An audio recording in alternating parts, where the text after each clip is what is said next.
बिस्मिल्लाहिर्रहमानिर्रहीम। अस्सलामु अलैकुम students, I am Mohammad Usman Ali, your mathematics teacher. Student, जैसा कि प्रीवियस लेक्चर्स में हम चैप्टर नंबर 1 को कंप्लीट कर चुके हैं, आपके लिए होमवर्क ये था जो कि मैंने आपको पहले लेक्चर में बताया था कि आपने घर से चैप्टर को लाजमी पढ़ना है। जब आप हमारा लेक्चर नहीं सुन रहे होते तो उस चैप्टर को, नेक्स्ट आने वाला जो भी चैप्टर है उसको अपने अच्छे से पढ़ना है, उसके जो पॉइंट्स हैं उनको हाईलाइट कर लेना है ताकि लेक्चर के दौरान आपके वो पॉइंट्स क्लियर हो सकें। आज हम चैप्टर नंबर 2 स्टार्ट करने जा रहे हैं जो कि है सेट, फंक्शंस एंड ग्रुप। आइए स्टार्ट करते हैं।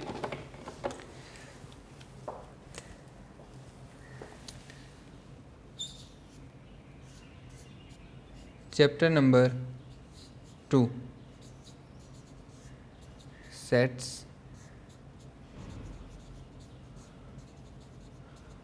Functions and groups. इसको मैं चैप्टर को थोड़ा सा टॉपिक्स के हवाले से डिस्कस करूँगा।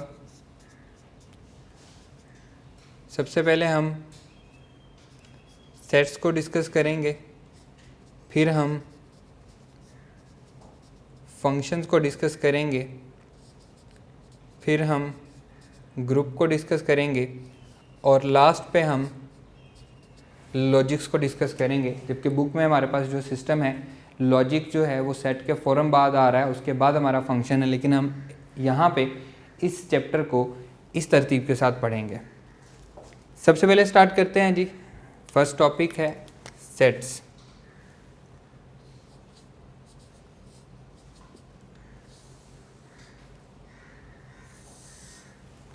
सेट्स में हमारे पास, हम इसमें डिस्कस करेंगे इसकी फॉर्म्स को, नंबर 2 टाइप्स को, number 3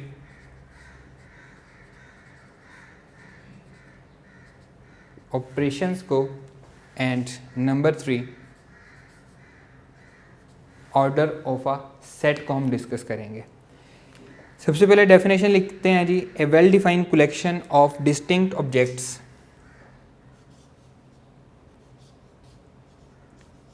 a well-defined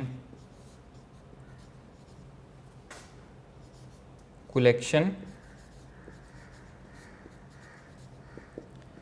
of distinct object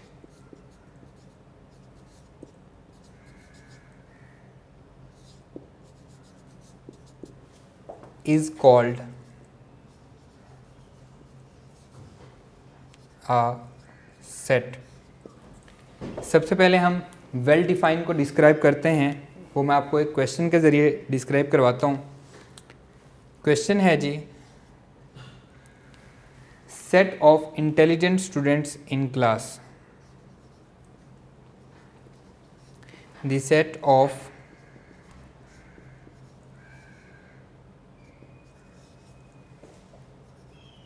intelligent students in class. Alpha option ये फाइनाइट सेट है,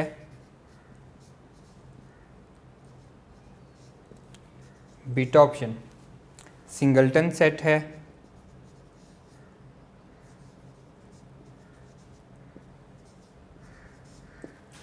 चार्ली ऑप्शन एम्प्टी सेट है,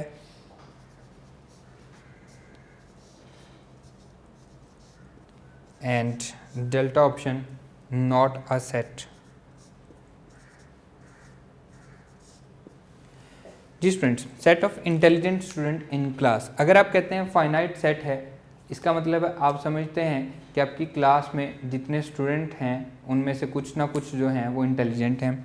अगर आप कहते हैं सिंगलटन सेट है, तो क्या सिर्फ एक स्टूडेंट ऐसा है जो कि हमारे पास इंटेलिजेंट के मेयार पे पूरा उतरता है। और अगर आप कहते हैं कि एम्प्टी सेट है, इसका मतलब है आपकी क्लास में कोई भी स्टूडेंट नहीं है जो इंटेलिजेंट हो।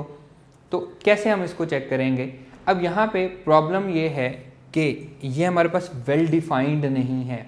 मैंने आपको इंटेलिजेंसी का कोई भी लेवल नहीं बताया कि अगर ऐसे स्टूडेंट्स जिनके मार्क्स 92% से अबव हैं उनको हम इंटेलिजेंट कहेंगे। तो अब हम कह सकते हैं कि हमारी क्लास में इतने स्टूडेंट्स जो हैं वो इंटेलिजेंट हैं। जब तक मैं उसको कोई क्राइटेरिया नहीं देता तो ये क्या है, वेल डिफाइंड नहीं है, इसलिए इसका आंसर क्या होगा, नॉट अ सेट, ये कोई सेट नहीं है। इसी तरह से एक और क्वेश्चन मैं यहाँ पे लिखूँगा जो कि कलेक्शन को समझाएगा।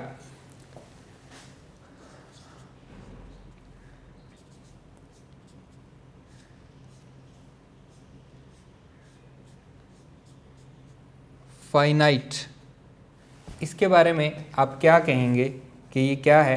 अल्फा ऑप्शन, ये हमारे पास फाइनाइट सेट है। बीटा ऑप्शन सिंगलटन सेट है।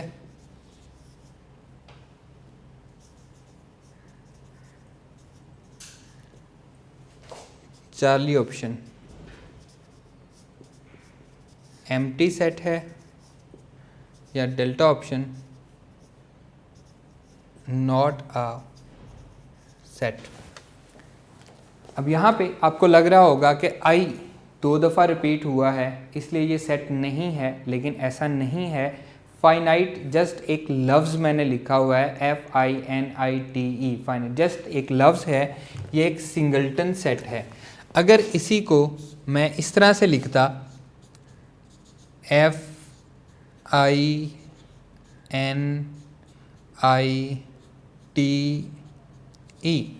अब ये हमारे पास क्या है, डिफरेंट लफ्ज़ हैं, 1 2 3 4 5 6 अल्फ़ाबेट्स मैंने लिखे हैं और आई को मैंने क्या किया है, रिपीट किया है। अब ये एक सेट नहीं है क्योंकि हमें पता है कि अल्फ़ाबेट्स या ऑब्जेक्ट्स जो हैं वो रिपीट नहीं हो सकते हैं।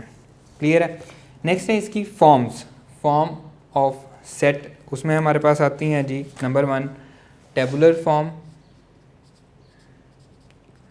Forms number 1 tabular form. अब ये सारी चीज़ें आप FSC में पढ़ के आए हैं, मैं जस्ट इनका जिक्र कर रहा हूँ यहाँ पे ताकि आपको याद रहे। सेट बिल्डर नोटेशन,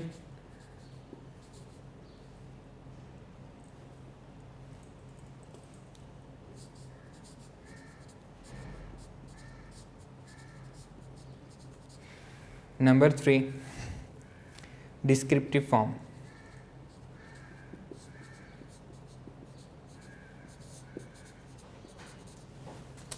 ये हमारे पास 3 फॉर्म्स हैं जिससे हम सेट को रिप्रेजेंट करते हैं। नेक्स्ट है जी टाइप्स ऑफ सेट। अब इन सब टाइप्स की डेफिनेशंस आपकी बुक पे हैं, ये आपका FSC का काम है जो कि आपने अच्छे तरीके से करना है क्योंकि यहाँ पे हमारे पास डेफिनेशंस नहीं आनी, मैं जस्ट आपको टाइप्स रिकॉल करवा रहा हूँ। Number 1 finite set, number 2 infinite,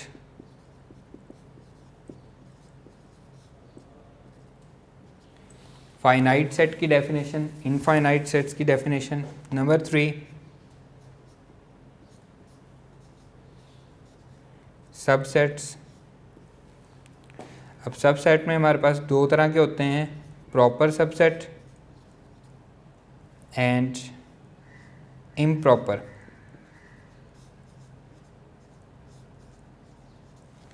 proper subset and improper subset. Next है जी number 4 power set. Number 5 countable.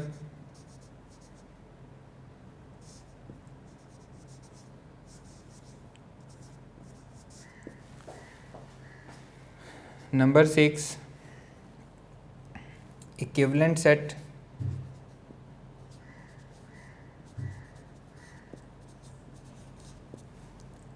Number 7 equal set.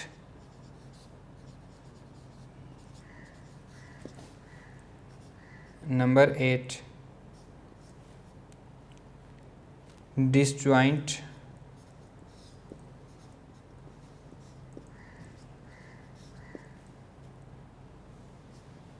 Number 9 overlapping set,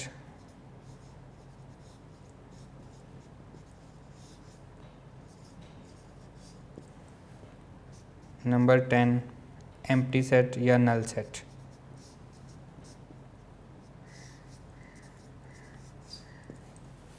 clear? इनकी डेफिनेशन आपकी बुक पे मौजूद हैं, वो आपने अच्छे से इनको देख लेना है, इनको समझ लेना है। अब इनमें से कुछ जो इम्पोर्टेंट हैं उनके बारे में मैं आपको बताता हूँ। इक्विवेलेंट सेट ऐसे दो सेट जिनके एलिमेंट्स की तादाद, अब हम एलिमेंट्स इक्वल नहीं कह रहे, एलिमेंट्स की तादाद पे बात करेंगे। अब जबकि इक्वल सेट्स क्या होते हैं, जिनके एलिमेंट्स की तादाद और एलिमेंट्स इटसेल्फ आपस में बराबर होते हैं।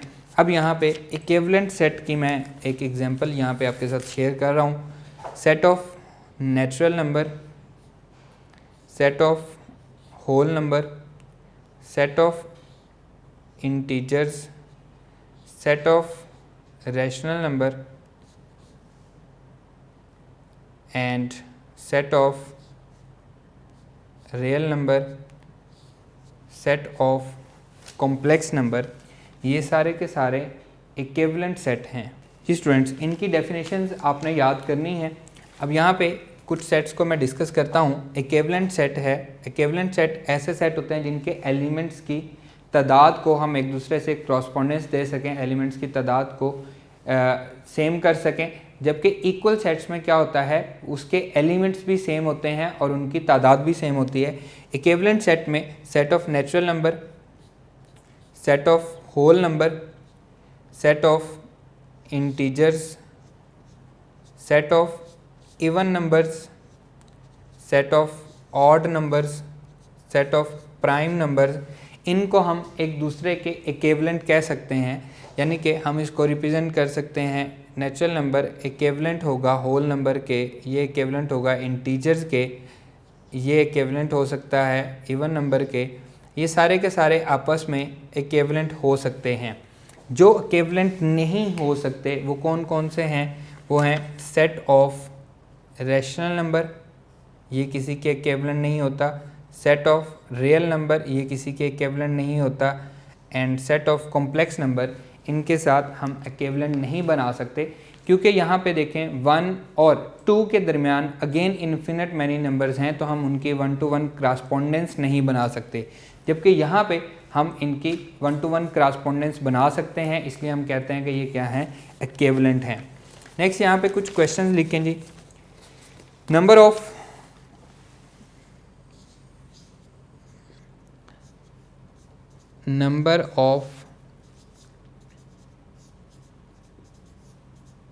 improper subsets of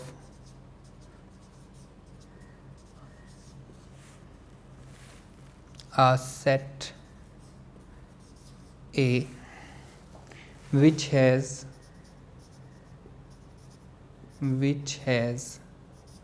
n elements.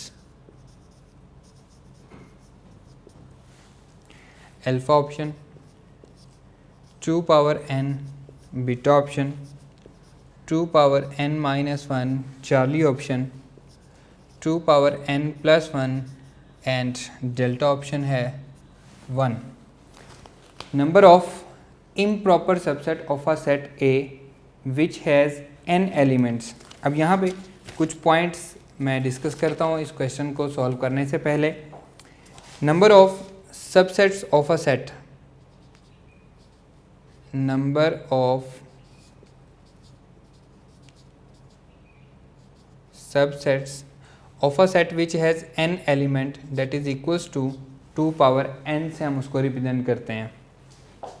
ये आगे टोटल नंबर ऑफ सबसेट्स। अब इनमें कुछ प्रॉपर होते हैं और कुछ इम्प्रॉपर होते हैं।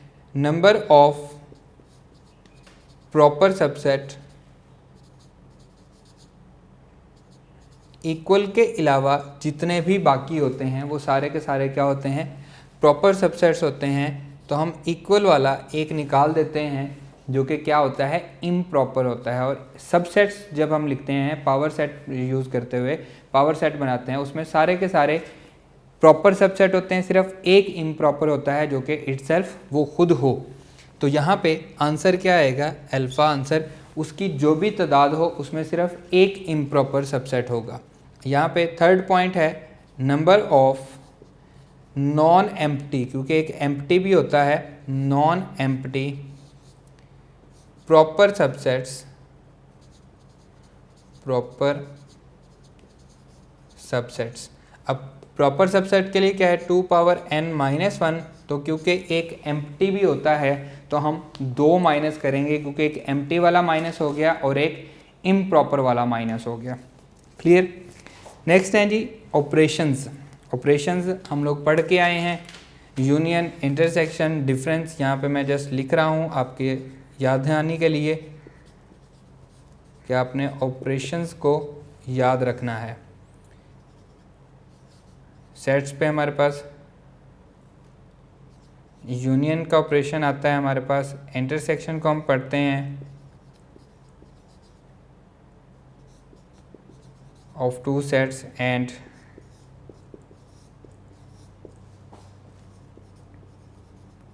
डिफरेंस ऑफ टू सेट्स, जो कि क्या होता है a माइनस बी और b माइनस a।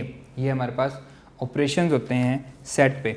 नेक्स्ट हम इसका डिस्कस करते हैं, एक क्वेश्चन यहीं पे डिस्कस करते हैं। a intersection b equals to a if alpha option a is a subset of b, beta option b is a subset of a, Charlie option a equals to phi and delta option है none of these। जी students, a intersection b is equals to a। अब यहाँ पे alpha option देखें, अगर a subset of हो b का तो आंसर क्या आएगा, a ही आएगा, बिल्कुल ठीक है। अगर b सबसेट हो a का फिर a आंसर नहीं आएगा। अगर a फाई हो, a एम्प्टी सेट हो, b जो भी हो उनका इंटरसेक्शन एम्प्टी ही आएगा, इसका मतलब है आंसर क्या आएगा, a। तो यहाँ पे अल्फा भी इसका आंसर बन रहा है और चार्ली भी इसका आंसर बन रहा है। अब हम किसको ओके करेंगे, कौन सा हमारा एग्जैक्ट आंसर होगा। यहाँ पे देखें a is equal to phi हर दफ़ा नहीं हो सकता, ये हमारे पास एक पर्टिकुलर केस है, पर्टिकुलर केस है ये हमारे पास। जबकि a is a subset of b, ये क्या है हमारे पास, जनरल केस है। तो ये इस वक्त हमारे पास मोस्ट अप्रोप्रिएट आंसर है, इसको हम फॉलो करेंगे। ये हमारे पास एक उसमें पर्टिकुलर केस है, एक कंडीशन उसमें हो सकती है, लेकिन ये हमारे पास क्या है, जनरल केस है, इसलिए इसका आंसर क्या होगा, a is a subset of b। अगर ये हो तो आंसर हमारे पास ये आ जाएगा। क्लियर स्टूडेंट्स, आइए अब हम इसके ऑर्डर की तरफ मूव करते हैं। जी स्टूडेंट्स, नेक्स्ट टॉपिक है order of a set.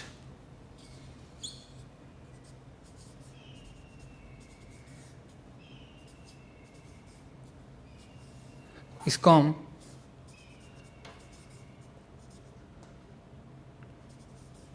Cardinality भी कहते हैं। ऑर्डर ऑफ अ सेट या फिर कार्डिनलिटी ऑफ अ सेट, ये एक ही बात है। अगर हमें कोई भी एक सेट दिया गया है, फ़र्ज़ करें हमें एक सेट दिया गया है A 1 2 3 1 2 3, तो इसके ऑर्डर की अगर हम बात करें तो वो क्या होगा, उसको हम रिप्रेजेंट करेंगे number of elements in A that is equals to 3, या फिर हम लिख सकते हैं order of A that is equals to 3। Number of elements in A वो भी 3 है, ऑर्डर ऑफ A वो भी 3 है। अगर हम बात करें कार्डिनलिटी ऑफ A, वो भी हमारे पास 3 है। Cardinality of number of elements in empty set कितने होते हैं जी, 0 होते हैं। Number of elements in empty set क्या होते हैं, 0। या फिर हम कह सकते हैं कार्डिनलिटी ऑफ एम्प्टी सेट। अब मैं इसको बार बार कार्डिनलिटी के साथ वादे करूंगा। Cardinality of empty set 0, cardinality of phi अब ये क्या है, 1 है, क्योंकि ये ब्रैकेट्स के अंदर मैंने एक पूरा सेट के अंदर उसका एलिमेंट है 5, उस सेट के अंदर जो एलिमेंट है वो 5 है। तो अब उस सेट में एक एलिमेंट है जो कि सेट 5 इटसेल्फ है, लेकिन सेट के अंदर है, इसलिए उसकी कार्डिनलिटी क्या है, 1 है। इसी तरह इसको मैं रिप्रेजेंट कर सकता हूँ कार्डिनलिटी ऑफ x। अब ये सेट के अंदर एलिमेंट है जो कि क्या है, 1 है। और कार्डिनलिटी ऑफ नेचुरल नंबर्स, जी स्टूडेंट्स क्या होगी, नेचुरल नंबर की कार्डिनलिटी क्या होगी, नेचुरल नंबर क्या है, इनफाइनाइट सेट है तो वो एग्जिस्ट नहीं करती, तो हम इसको क्या लिखेंगे, not defined. Cardinality of infinite sets does not exist. जैसा कि एक क्वेश्चन भी है, if a equals to 5, 6, 8 up to so on and b equals to 8, 9, 10 up to so on, then which one is true? Number of elements in A equals to number of elements in B, beta option. Number of elements in A equals to number of elements in A union B, Charlie option. Number of elements in A equals to number of elements in A intersection B, and delta option है none of these.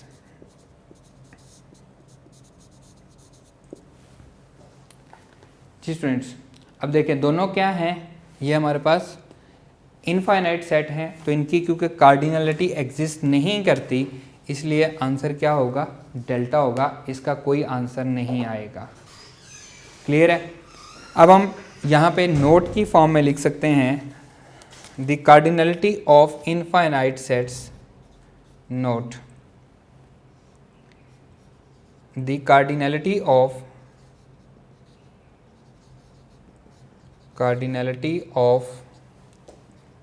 infinite sets does not exist.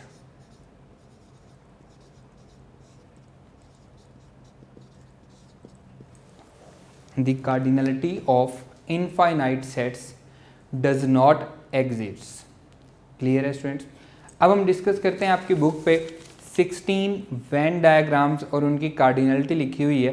मैं यहाँ पे Venn diagram बनाता हूँ सारी की सारी, और फिर हम उस पे ऑपरेशन जो है union and intersection a minus B, B minus A, उनको डिस्कस करते हैं और उसकी कार्डिनलिटी को डिस्कस करते हैं।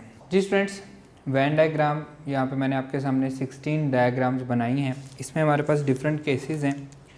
पहला है when a and b are disjoint, a and b are disjoint, तो ये हमारे पास 4 केसेस हैं। when a and b are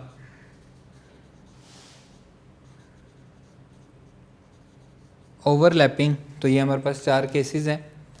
when a is a subset of b and when b is a subset of a। अब इस पे operations हैं a union b। a union b में हमारे पास when a and b are disjoint, when a and b are overlapping, when a is a subset of b and when b is a subset of a। Next operation है a intersection b, next है a minus B and next है b minus a। ये 4 operations हैं और 4 हमारे पास cases हैं। अब हम इनके वेन डायग्राम को भी डिस्कस करते जाएंगे और इनकी कार्डिनलिटी भी लिखेंगे।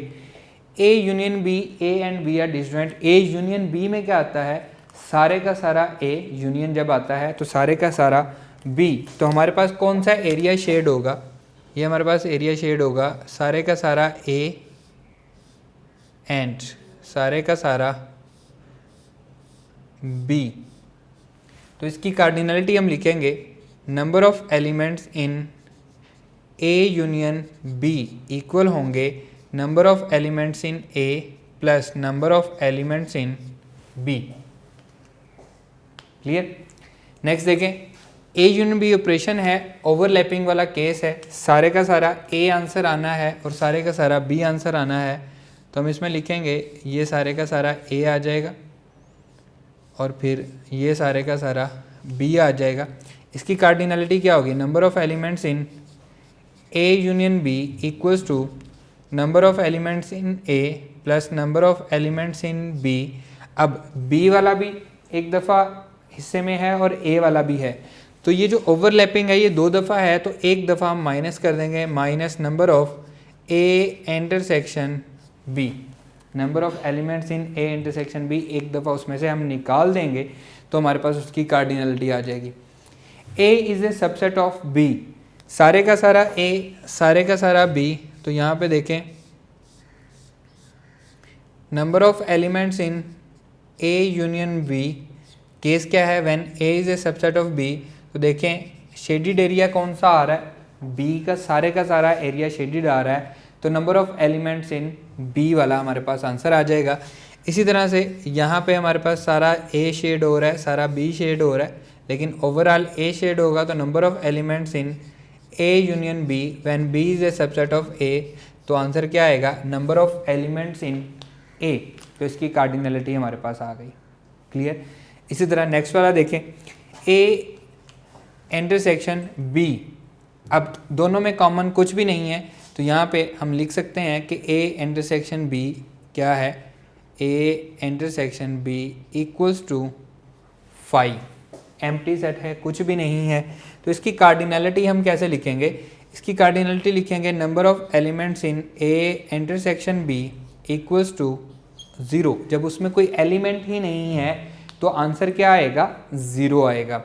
नेक्स्ट देखें, ए इंटरसेक्शन बी, ये हमारे पास कॉमन वाला एरिया इसमें शेड हो जाएगा, ये एरिया शेड होगा, तो इसकी कार्डिनलिटी हम लिखेंगे number of elements in A intersection B equals to number of, इसको हम इधर ले जाएंगे, इसको इधर ले जाएंगे, इसकी कार्डिनलिटी आ जाएगी number of A plus number of B minus number of A union B, number of elements in A union B.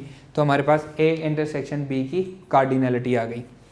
Next देखें, कॉमन वाला एरिया आना है, तो सिर्फ ये हमारे पास एरिया कॉमन है, तो इसकी कार्डिनलिटी क्या आएगी, number of elements in A intersection B when A is a subset of B that is equals to number of elements in A.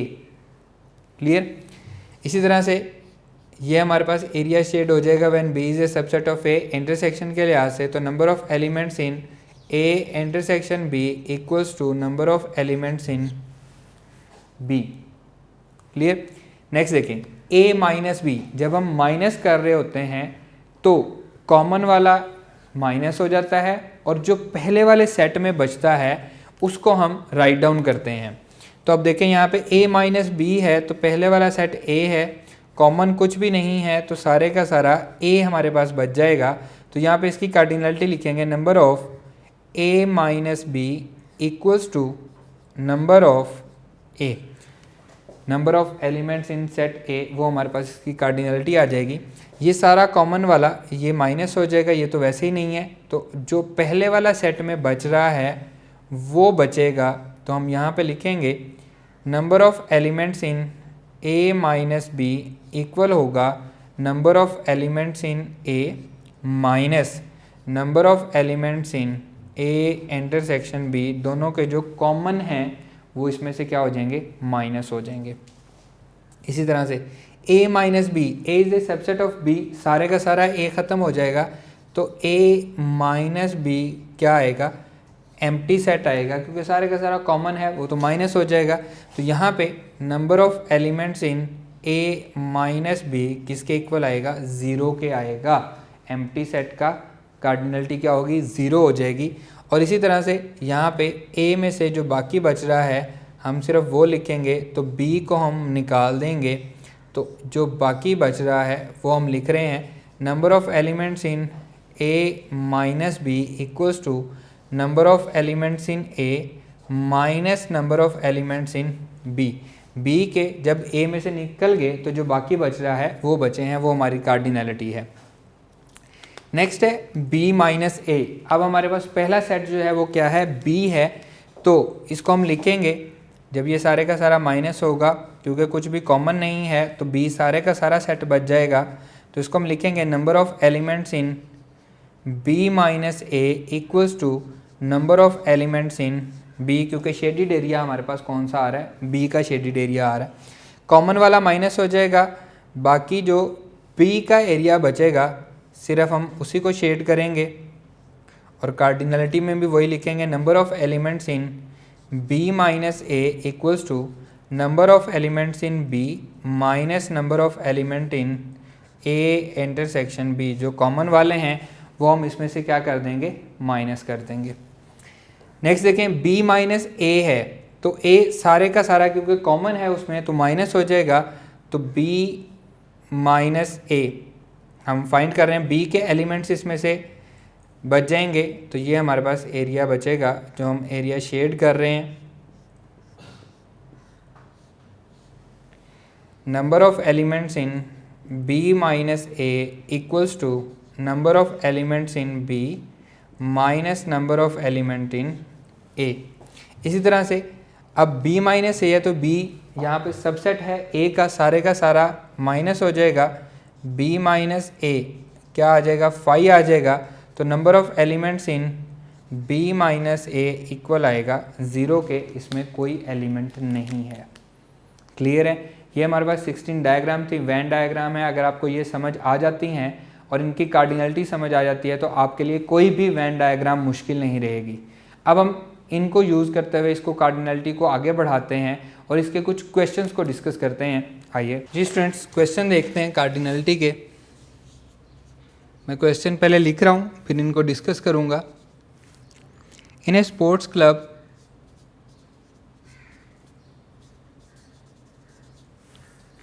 of 30, 17 play cricket,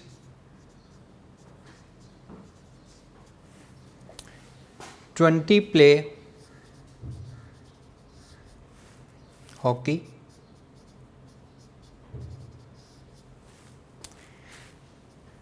then number of students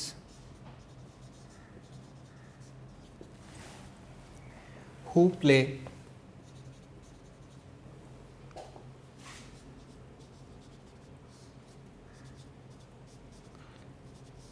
both games.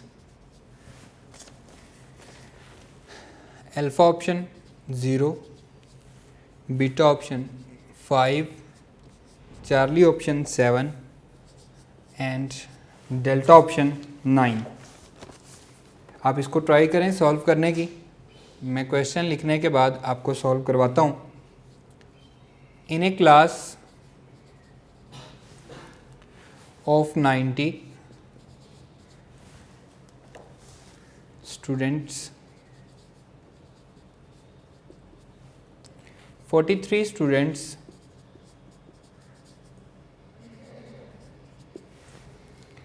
study mathematics,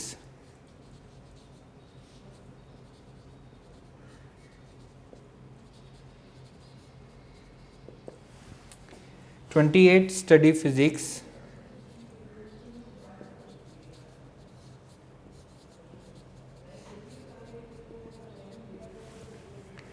and 10 study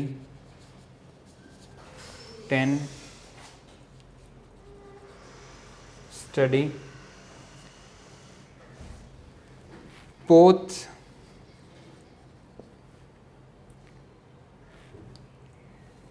the number of students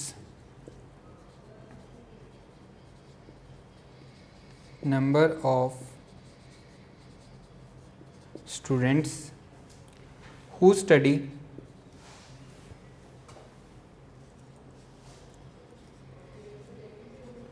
no subject. Alpha option 23, beta option 29, Charlie option 35, delta option 40. In a party, next question है, इन ए party 70% people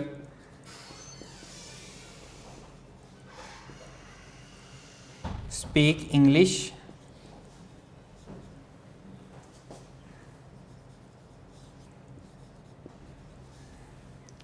65% people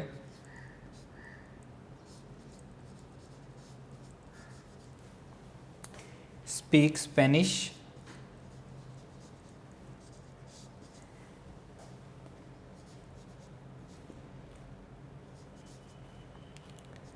27% people speak neither English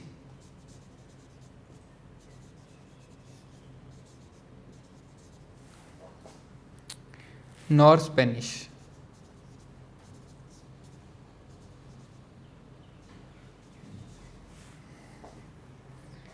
Then the number of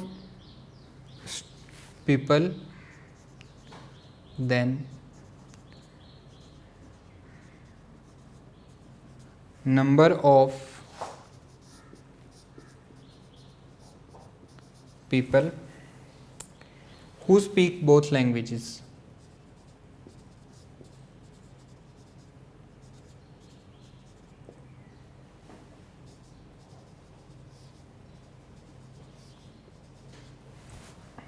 Alpha option 35%, beta option 68%, Charlie option 73% and delta option 62%.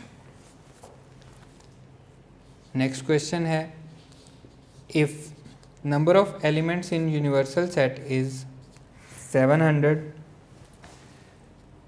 number of elements in set A 200, number of elements in set B 300 and number of elements in A intersection B are 100, then number of elements in A complement intersection B complement equals to what? Alpha option 200, beta option 300, Charlie option 500 and delta option है 100. जी students, अब हम इन questions को discuss करते हैं. पहला question देखें. In sports club of 13 play cricket, 20 play hockey, the number of student who play both games. इनको आप वेन डायग्राम से भी सॉल्व कर सकते हैं और वैसे भी इनको सॉल्व कर सकते हैं, दोनों तरह से ईजी हैं. टोटल है 30, 17 प्लस 20, 17 प्लस 20 कितने हो गए? 37. अगर टोटल 30 हैं तो क्या उनका सम 37 हो सकता है? ऐसा नहीं हो सकता. तो जो ज़्यादा हैं वो एक्चुअली क्या हैं? कॉमन है. बोथ गेम्स की बात की है तो 7, ये सबसे इजी सा क्वेश्चन है. 7 इसका आंसर आ जाएगा. In a class of 90 student, total अब कितने हैं? 90 हैं. 43 student study mathematics, 28 study physics and 10 study both. तो बोथ का ऑप्शन अब इसने दे दिया है, पहले उसने बोथ पूछा था. The number of student who study no subject. अब इसको हम वेन डायग्राम से सॉल्व करते हैं. वेन डायग्राम से ज़रा इजी हो जाता है. हमारे पास दो सेट हैं. यूनिवर्सल सेट में हमारे पास टोटल 90 स्टूडेंट है.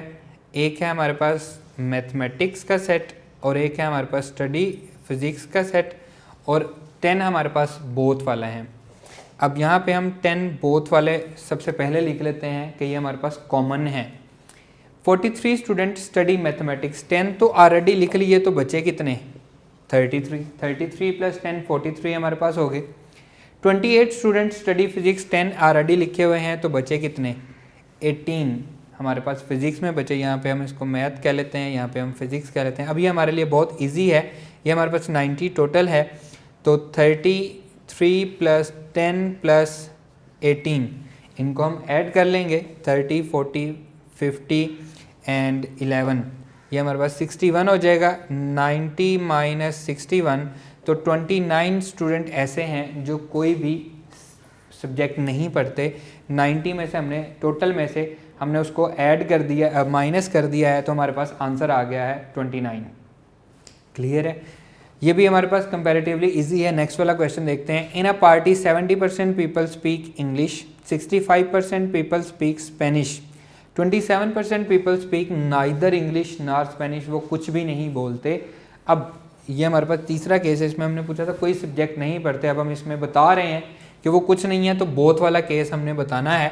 इस क्वेश्चन को मैं सॉल्व करवाता हूँ, जबकि इसमें अब हमें टोटल नंबर ऑफ पीपल नहीं दिए गए, तो क्या करें, टोटल नंबर ऑफ नहीं दिए गए, क्या यहाँ पे क्योंकि परसेंटेज में दी गई है तो 100% से कभी ज़्यादा हो सकते हैं, नहीं हो सकते।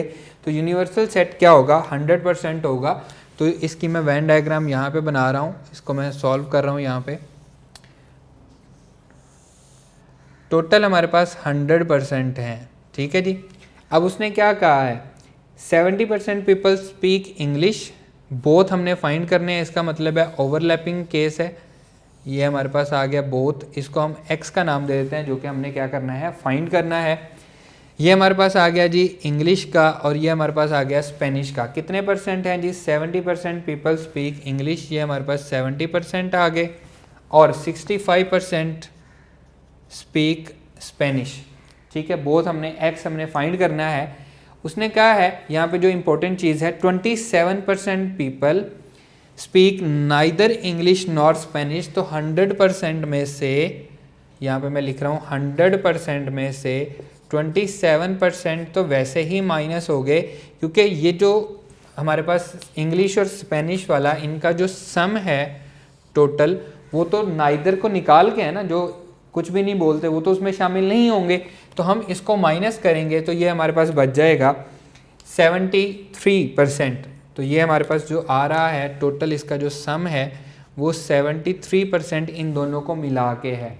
अब एक्चुअल में हम इसको जब ऐड करते हैं, उसको किसके इक्वल होना चाहिए, 73 के, तो ये आ जाएगा जी 70% प्लस x प्लस 65%, इसको इक्वल होना चाहिए 73% के, क्योंकि 27% उसमें से निकल चुका है।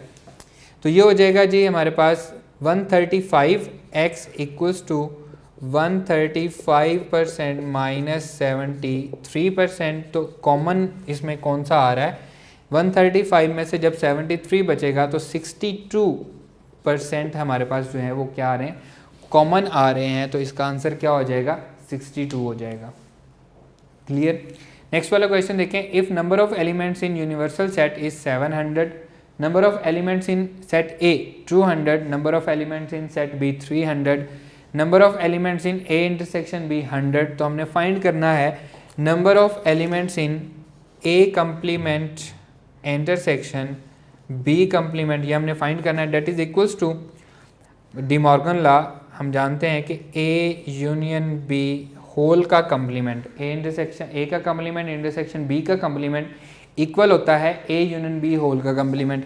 इसको कैसे फाइंड करते हैं, ये होता है यूनिवर्सल सेट माइनस कंप्लीमेंट हम कर रहे हैं ना, number of universal set minus number of elements in A union B. क्योंकि हमें कॉमन दिया गया है तो ओवरलैपिंग वाला केस है। ओवरलैपिंग वाला केस मैंने आपको अभी 16 डायग्राम में मैंने करवाया है। Number of elements in universal set minus number of elements in A union B overlapping वाला case, that is equals to number of elements in A plus number of elements in B, number of elements in B minus number of elements in A intersection B. अभी जो मैंने आपको 16 diagrams करवाई हैं उनमें मैंने ये केस आपको करवाया है A union B when A and B are overlapping. मुझे ओवरलैपिंग का कहाँ से पता लगा, जो उसने हमें इंटरसेक्शन दिया गया है। अब ये सारी वैल्यूज़ हमें गिवन दी गई हैं। ये है हमारे पास 700 माइनस ये है हमारे पास 200 प्लस ये है 300 माइनस 100। तो ये आ जाएगा जी 700 minus 400 that is equals to 300। तो ये हमारा beta is the right answer. Clear students, यहाँ पे हमारा ये सेट्स का जो हम पढ़ा था, हमने इसमें फॉर्म्स पढ़ी हैं, हमने इसकी टाइप्स पढ़ी हैं, हमने इसके ऑपरेशंस पढ़े हैं और एंड पे हमने इसकी कार्डिनलिटी पढ़ी है। सबसे इंपॉर्टेंट टॉपिक है इसका cardinality. Order of a set को ही हम कार्डिनलिटी कहते हैं। इसके क्वेश्चंस भी आते हैं यूईटी में। यहाँ पे मैंने यूईटी के ये क्वेश्चन डिस्कस किए हैं। इस तरह के काफ़ी क्वेश्चंस आते रहे हैं और हर साल आते रहे हैं, तो इनको अच्छे से फोकस करना है। आज का हमारा ये लेक्चर यहीं पे ख़त्म होता है। इंशाल्लाह नेक्स्ट लेक्चर में हम फंक्शंस, उसके बाद हमारे पास आ जाते हैं ग्रुप आ जाते हैं और लॉजिक आ जाते हैं, इनको हम डिस्कस करेंगे इंशाल्लाह। नेक्स्ट लेक्चर में आपसे मुलाकात होगी। अल्लाह हाफिज़।